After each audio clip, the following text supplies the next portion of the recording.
Hello दोस्तों जैसा कि आप लोग जान रहे होंगे कि हमने बिहार जीके के प्रीवियस ईयर एमसीक्यूज को शुरू किया था, जिसमें कि 1 से लेकर 7 तक के सभी सेटों को कर लिया था। आज करने वाले हैं सेट 8। हर सेट में 20 प्रश्नों को रखा गया है। वे वैसे प्रश्न हैं जो कि बिहार में जितने भी एग्जाम्स हुए हैं उसमें बार-बार रिपीट जो जीके के प्रश्न हुए हैं उन्हीं प्रश्नों को यहाँ पे रखा गया है, जिससे कि आपके आगामी जो एग्जाम्स होने वाले हैं बिहार में, उन सभी एग्जाम्स के लिए बहुत ही आवश्यक ये सभी प्रश्न बन जाते हैं। तो चलिए देखते हैं। दोस्तों बात करते हैं, अगर आप इस चैनल पर नए हैं तो चैनल को सब्सक्राइब जरूर कर लीजिएगा ताकि आने वाले सभी वीडियो आपके पास पहुंचती जाए। आप किसी भी गवर्नमेंट जॉब की तैयारी करते हैं, सभी एग्जाम्स के लिए ये चैनल बहुत ही महत्वपूर्ण होगा। दोस्तों पहला प्रश्न है, प्रश्न है ये, प्रश्न में पूछा गया है, बिहार का साहिबगंज मेला किस जिले में लगता है? बिहार का साहिबगंज मेला किस जिले में लगता है? तो बिहार का साहिबगंज जो मेला है वो साहिबगंज में ही लगता है। ठीक है दोस्तों।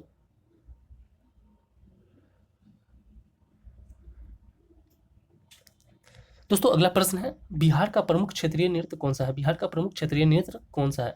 बिहार का प्रमुख क्षेत्रीय नृत्य की बात करें तो झिझिया है। कौन सा है? झिझिया। ठीक है, झिझिया समझते ही होंगे।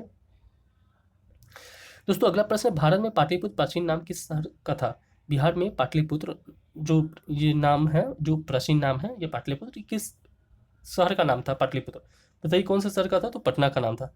ठीक है दोस्तों, किसका नाम था? पटना का। चलिए दोस्तों अगला प्रश्न है, बिहार का कुम्हारगढ़ किस जिले में स्थित है? तो बिहार का कुम्हारगढ़ की बात करें तो शेखपुरा में है। कौन से जिले में है? तो दोस्तों शेखपुरा में। अगला प्रश्न हो गया मेरा, प्रश्न है कि बिहार के किस जिले में बोधगया स्थित है? बिहार के किस जिले में बोधगया स्थित है? तो बिहार के कौन से जिले में बोधगया स्थित है? तो गया में है। दोस्तों अगले प्रश्न की बात करें तो प्रश्न रहा ये, प्रश्न में पूछा गया, बिहार में सत्याग्रह का पहला आंदोलन कब हुआ था? बिहार में सत्याग्रह का पहला आंदोलन कब हुआ था? तो बिहार में सत्याग्रह का पहला आंदोलन हुआ था 1917 में, जो कि चंपारण सत्याग्रह नाम से प्रचलित हुआ। ठीक है दोस्तों, बिहार में सत्याग्रह का पहला आंदोलन का कब हुआ था? 1917 में जो कि कौन सा आंदोलन था? चंपारण सत्याग्रह। दोस्तों अगला प्रश्न है, बिहार के किस जिले में गंगा महोत्सव मनाया जाता है? बिहार के किस जिले में गंगा महोत्सव मनाया जाता है? बिहार के कौन से जिले में? तो कौन सा जिला हो गया? पटना में। ठीक है दोस्तों अगला प्रश्न होगा रहा कि प्रश्न में पूछा गया, बिहार का सबसे बड़ा धार्मिक मेला कौन सा है? बिहार का सबसे बड़ा धार्मिक मेला कौन सा है? बताइए, बिहार का सबसे बड़ा धार्मिक मेला कौन सा है? तो बिहार का सबसे बड़ा धार्मिक मेला की बात करें तो कुंभ मेला हो गया। कौन सा मेला दोस्तों? तो कुंभ मेला हो गया, जो बिहारी अखाड़ा में आयोजन होता है इसका।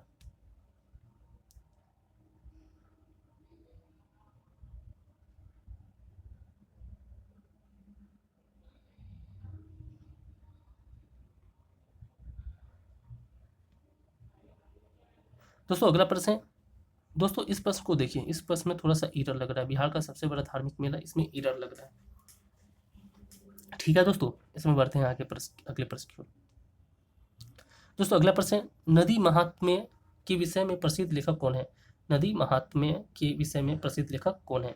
तो ये कौन से लेखक थे नदी महात्म्य के विषय में प्रसिद्ध लेखक? इसके बारे में पूछा गया, तो ये कावेरी जी थे। ठीक है, उनका नाम क्या था? कावेरी जी, जो कि गंगा नदी के प्रसिद्ध लेखक थे। ठीक है, अगला प्रश्न की बात करें तो अगला प्रश्न रहा ये, प्रश्न पूछा गया, बिहार की पहली महिला विधायक कौन थी? ठीक है, बिहार की पहली महिला विधायक कौन थी? बिहार की पहली महिला विधायक की बात करें तो सुषमा शर्मानी थी। उनका नाम क्या था? सुषमा शर्मानी। ये बिहार पुलिस 2019 में पूछा गया था। दोस्तों अगले प्रश्न की बात करें तो अगला प्रश्न रहा, ये प्रश्न में पूछा गया है, बिहार के किस शहर को हीरोइन का शहर कहा जाता है? बिहार के किस शहर को हीरोइन का शहर कहा जाता है? तो वो कौन से शहर को हीरोइन का शहर कहा जाता है? मुजफ्फरपुर को। अगला प्रश्न है दोस्तों, बिहार के किस महात्मा को बिहार के गांधी के नाम से जाना जाता है? बिहार के किस महात्मा को बिहार के गांधी के नाम से जाना जाता है? बिहार के गांधी कहा जाता है, यानी कौन से नेता हैं? तो डॉक्टर राजेंद्र प्रसाद, यानी राजेंद्र प्रसाद को बिहार के गांधी कहा जाता है। अगला प्रश्न रहा, ये प्रश्न में पूछा गया, बिहार का कौन सा क्षेत्र वृद्ध कर्म क्षेत्र के नाम से जाना जाता है? बिहार का वो कौन सा क्षेत्र है जो वृद्ध कर्म क्षेत्र के नाम से जाना जाता है? तो आरा हो गया। कौन सा क्षेत्र? आरा। चलिए दोस्तों बात करते हैं अगले प्रश्न की। अगला प्रश्न रहा, ये प्रश्न पूछा गया, बिहार के किस जिले में पंचायती राज की स्थापना हुई थी? बिहार के किस जिले में पंचायती राज की स्थापना हुई थी? बिहार के कौन सा जिला हो गया जहाँ पे पंचायती राज की स्थापना हुई थी? तो समस्तीपुर। कौन सा जिला? समस्तीपुर। दोस्तों अगला प्रश्न है, ये प्रश्न पूछा गया है, बिहार के पहले मुस्लिम मुख्यमंत्री कौन थे? बिहार के पहले मुस्लिम मुख्यमंत्री कौन थे? तो बिहार के पहले मुस्लिम मुख्यमंत्री की बात करें तो कमरुद्दीन अहमद थे। कौन थे? कमरुद्दीन अहमद। दोस्तों अगला प्रश्न है, बिहार के किस जिले में गंगा महाराज मंदिर स्थित है? बिहार के वो कौन सा जिला है जहाँ गंगा महाराज मंदिर स्थित है? तो पटना में। कहाँ पे? पटना में। चलिए बात करते हैं अगले प्रश्न की। अगला प्रश्न रहा ये प्रश्न है कि भारत के पहला भारतीय राज्यपाल कौन थे? भारत का पहला भारतीय राज्यपाल कौन थे?